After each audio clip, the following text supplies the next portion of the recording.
बिस्मिल्लाहिर्रहमानिर्रहीम। अभी ये आपने ये देखा होगा कि कुछ दिन पहले ये जो 7E का नोटिफिकेशन आया था, नोटिफिकेशन नंबर 1 था वो। और ये हम इसको ओपन करते हैं, ओपन करके इसको देखते हैं कि ये क्या चीज़ है। ये सर्कुलर नंबर 1 था 2023-24 का। इसमें इन्होंने सारी ये इंस्ट्रक्शंस दी थी कि आप जो है जब 236C का जो टैक्स काटेगा जो सब रजिस्ट्रार है, जो रजिस्ट्री करवा रहा है, तो फिर उसके बाद एक नया एडिशनल जो उन्होंने सेक्शन जो था, वो इसमें इंसर्ट कर दिया था कि आप ये जो 7E का जो टैक्स है, वो भी आप साथ ही इसको काटेंगे, इसको डिडक्ट करेंगे और ये एडजस्टेबल भी नहीं होगा। तो इसका मतलब ये था कि ये जो नोटिस है, ये हमें इस चीज़ को इंडिकेट करता है कि ये जो आदमी है, इसकी जो प्रॉपर्टी है, वो 25 मिलियन से ज़्यादा है और 25 मिलियन से ज़्यादा होने की वजह से जो है, उस पे जो टैक्स बनता है, वो उसको देना पड़ेगा। अब खैर इस पे तो बहुत सारी वीडियोज़ मौजूद हैं, बाकी दोस्तों की भी, बाकी जो कॉर्पोरेट लॉयर्स हैं, उनकी भी मौजूद हैं, चार्टर्ड अकाउंटेंट्स हैं और अच्छे लोग हैं जिन्होंने इस पे खासी वर्किंग की है। इसको तो रिपीट करने की ज़रूरत नहीं है कि ये यहाँ पर क्या था। तो लेकिन उन्होंने ये कहा कि अगर किसी के पास 25 मिलियन की प्रॉपर्टी नहीं है और वो ये समझता है कि उसके ऊपर ये टैक्स इम्पोज़ नहीं होना चाहिए, तो उसको फिर एक अदर जो सर्टिफ़िकेट है, वो फिर लेके आना पड़ेगा जो रेलेवेंट जो कमिश्नर है। ये इटसेल्फ एक बड़ी हेक्टिक जॉब थी और अभी तक पाकिस्तान में मेरा नहीं ख़्याल कि को 5 साल से ज़्यादा जो सर्टिफ़िकेट्स हैं, वो इश्यू हुए हों, क्योंकि इसका जो मैकेनिज़्म था, वो कॉम्प्रिहेंसिव नहीं था। इसको ये डिटरमिन नहीं किया जा सकता था कि ये जो बंदा अपना सर्टिफ़िकेट लेने के लिए अप्लाई कर रहा है, उसकी क्रेडिबिलिटी क्या है और क्या सारे मामलात हैं। ख़ैर वो नहीं हो रहा था। तो इसके बाद जो था, ये फिर एक मीटिंग हुई है चीफ़ की।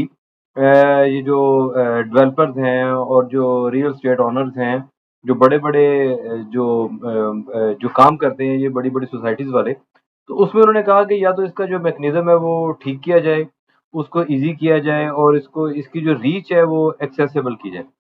तो उसके बाद जो चीफ थे, उन्होंने ये जो टॉप ऑफिशियल्स हैं, उन्होंने ये फिर वादा किया कि हम इसमें कोई ऐसा मैकेनिज़्म बनाते हैं कि जिसकी वजह से ये जो है ये जो सर्टिफ़िकेट है एग्ज़ेम्पशन का, वो तो वो लेना आसान हो जाए, तब तक हम इसको सस्पेंड कर देंगे। बहरहाल ये सिर्फ़ बातें ही थी, उसके बाद ये कोई कंक्रीट जो स्टेप्स थे वो ना ना उठाए जा सके और अभी तक ये काम जो था ये पेंडिंग ही था। अच्छा, तो उसके बाद जो था, ये जो रेवेन्यू वाले हैं, सब रजिस्ट्रार है, जो एफबीआर के जो लोकल ऑफिसेज़ हैं, उन्होंने एक ब्लैकमेलिंग का एक सिलसिला शुरू कर दिया। मतलब ये मेरी इन्फॉर्मेशन, ये बात है, ये मैं आई विटनेस इस बात का कि हमारे शहर में ये जो थे एफबीआर के जो ऑफिशियल्स थे, वो जो भी बंदा प्रॉपर्टी सेल कर रहा था, जिसपे 236 जो था वो एप्लीकेबल था, वो उनको ये कह रहे थे कि हम आपसे 7% टैक्स लेंगे।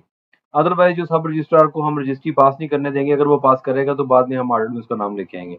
तो सब रजिस्ट्रार है वो सम टाइम इतने ज़्यादा अवेयर होते भी हैं, नहीं भी होते। तो उनको ये फिर मामला था कि ये फिर मतलब हम कैसे करें? हम अगर एफबीआर की बात ना माने ऑफिशियल्स की, जो इंस्पेक्टर्स हैं या जो इंटरनल रेवेन्यू ऑफिसर हैं, उनकी बात ना माने, तो फिर हम क्या करें? तो उनको फिर उन्होंने ये किया कि वो कह रहे थे कि अगर कोई फाइलर भी है, हालाँकि फाइलर पे 236 जो है वो 3% है। लेकिन उन्होंने कहा कि अगर एक बंदा फाइलर है और वो एक्टिव है, तो एक्टिव होने के बाद भी जो है वो बंदा 6% वो टैक्स पे करेगा। हम उसको नॉन फाइलर कंसीडर करेंगे और 7E का जो टैक्स है वो लहज़ा सेपरेटली उससे चार्ज करेंगे। यानी जो बंदा भी प्रॉपर्टी सेल कर रहा है, वो 7% टैक्स जो है वो अदा कर रहा है। तो यहाँ तक प्रॉब्लम जो थी वो लोगों को फेस करनी पड़ी। इसके बाद एज़ पर कमिटमेंट जो था, ये यहाँ पर एक ये जो नोटिफ़िकेशन है, जो ये आपके सामने है, सर्कुलर नंबर 3 ऑफ 2023-24 है। इसमें ये आज आज इश्यू हुआ है। ये आप डेट देख रहे हैं, अगस्त 15 है 2023 की। तो यहाँ पर ये आज इश्यू हुआ है, तो इसमें इन्होंने ये बताया है, यहाँ पर ये जो बात पढ़ने वाली है, वो ये है कि यहाँ पर वो ये कह रहे हैं कि जो-जो लोगों को प्रॉब्लम्स थी और उसमें 236 सी में जो नया सेक्शन, जो सब सेक्शन जो था 2A, जब वो इंसर्ट किया गया था और किसके थ्रू किया गया था, ये सर्कुलर नंबर 1 2023-24। ये वही सर्कुलर जिससे पहले स्क्रीन पे आपको नज़र आ रहा था, 21 जुलाई को ये इश्यू किया गया था। तो उसमें ये था कि इसके जो पर्टिकुलर्स हैं, इसके जो कंटेंट्स हैं, वो एप्लीकेबल नहीं होंगे। वो किस पे एप्लीकेबल नहीं होंगे कि ये देखें, ये लिखा है कि circular will not apply in cases falling in the jurisdiction of honourable Lahore high court with reference to the judgement in writ petition number फलां। तो ये जो 6/4/2023 को एक रिट पिटीशन की गई थी, इसका नंबर ये है, तो ये उन पे जो एप्लीकेबल नहीं होगा, यानी 7E का जो टैक्स है उनको नहीं देना पड़ेगा। अब यहाँ पर डिफरेंट अंडरस्टैंडिंग है। अब हर जो ऑफिशियल है वो उसको अपने तरीके के साथ इंटरप्रेट करेगा और अपने तरीके के साथ जाएगा। हमारी जो ग्रुप में डिस्कशन हुई है, साथियों से जो डिस्कशन हुई है, उसके मुताबिक कुछ दोस्तों का ये ख्याल था कि ये मतलब यहाँ पर जो कि जुरिसडिक्शन का वर्ड है, तो लिहाजा जो ऑनरेबल लाहौर हाई कोर्ट है, उसकी जुरिसडिक्शन में जो भी लोग हैं वो जब वो प्रॉपर्टी की फ़रोख्त करेंगे तो उनके ऊपर 7E एप्लीकेबल नहीं होगा। कुछ दोस्तों की राय ये भी थी कि ये जो सर्कुलर है, ये इसमें चूँकि ये WP ये रिट पिटीशन का हवाला दिया गया है, तो ये उन पे एप्लीकेबल है जो इस रिट पिटीशन जिन्होंने अप्लाई की है और मतलब जो जिनका ये चल रहा है, तो उनको ये इन्होंने अकोमोडेट किया और उनको फैसिलिटेट किया। लेकिन यहाँ पर अब ये अंडरस्टैंडिंग दोनों तरफ की ही स्ट्रांग है, क्योंकि ज़ाहिर है यहाँ पर जुरिसडिक्शन भी लिखा है। जुरिसडिक्शन से मुराद ये है कि जो लोग भी ऑनरेबल लाहौर हाई कोर्ट के जुरिसडिक्शन में रिजाइड करते हैं, जिनकी प्रॉपर्टीज यहाँ पे वाक़ हैं, वो लोग इसका बेनिफिट ले सकते हैं। लेकिन साथ साथ ये रेफरेंस नंबर इसी का भी है। खैर, 1-2 दिन गुजरेंगे तो इसके बारे में जो है ये मजीद भी जो वो क्लैरिफिकेशन आ जाएगी। इसके अलावा ये जो सर्कुलर है, सर्कुलर नंबर 3 है, इसमें इसके अलावा काफ़ी ये लंबा ये लेंथी है, ये आप देखें कि इसमें मुख्तलिफ पॉइंट जो हैं वो डिस्कस किए गए हैं। इसमें इन्होंने एग्जेम्पशन बताई गई है कि जो नॉन रेजिडेंट है उस पर भी ये एप्लीकेबल नहीं है। ये जो शहीद और डिपेंडेंट हैं वो उन पे भी ये एप्लीकेबल नहीं है। ये खैर एक लंबी डिटेल है जो इससे पहले भी जो सर्कुलर 1 था उसमें भी ये डिटेल के साथ बयान किया गया था।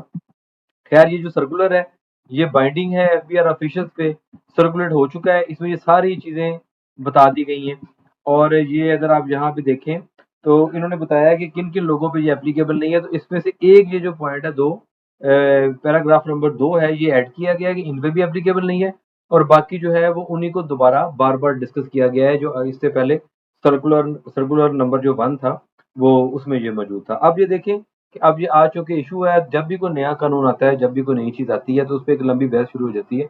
जो टैक्स कलेक्टर होते हैं उनकी ये कोशिश होती है कि इसकी हम जो इंटरप्रिटेशन है वो इस तरीके के साथ करें कि लोगों को इसमें से रिलीफ ना मिल सके।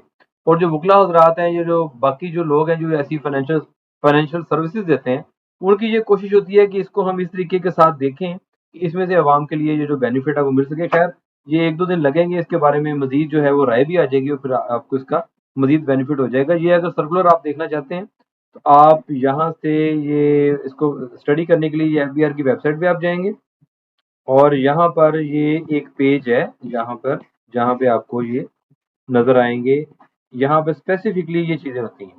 ये सर्कुलर्स हैं, ऑर्डर और सर्कुलर ये आपको नज़र आ रहा होगा। ये आप इसको ओपन करें, ओपन करने के बाद यहाँ पर इनकम टैक्स सर्कुलर्स हैं, ये आप इसको खोलें और देखें।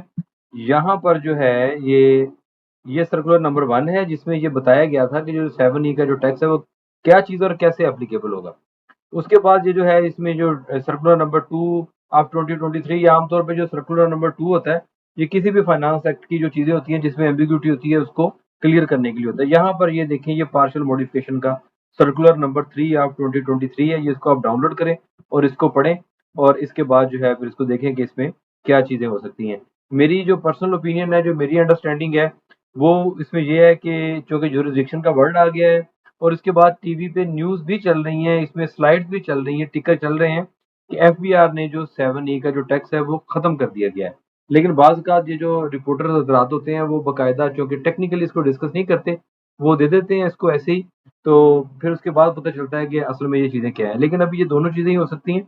वो लोग इसको पूरी जुरिसडिक्शन पे भी अप्लाई कर सकते हैं और ये भी हो सकता है कि ये जो जिन्होंने रिट पिटीशन फाइल की थी उन्हीं को रिलीफ मिले। खैर, 1-2 दिन का वेट करें, तो जैसे ही कोई क्लियर कोई न्यूज़ हमें आती है और किसी नतीजे पे हम पहुँचते हैं तो फिर आपको दोबारा एक वीडियो बनाएँगे और इसमें आप बताएँगे। बहरहाल थोड़ी-सी मूवमेंट है, देखें हो सकता है कि इसमें जो टैक्स पेयर है या जो आम आवाम है उनके लिए कोई इसमें कोई फ़ायदा नज़र आ सके। Thank you very much.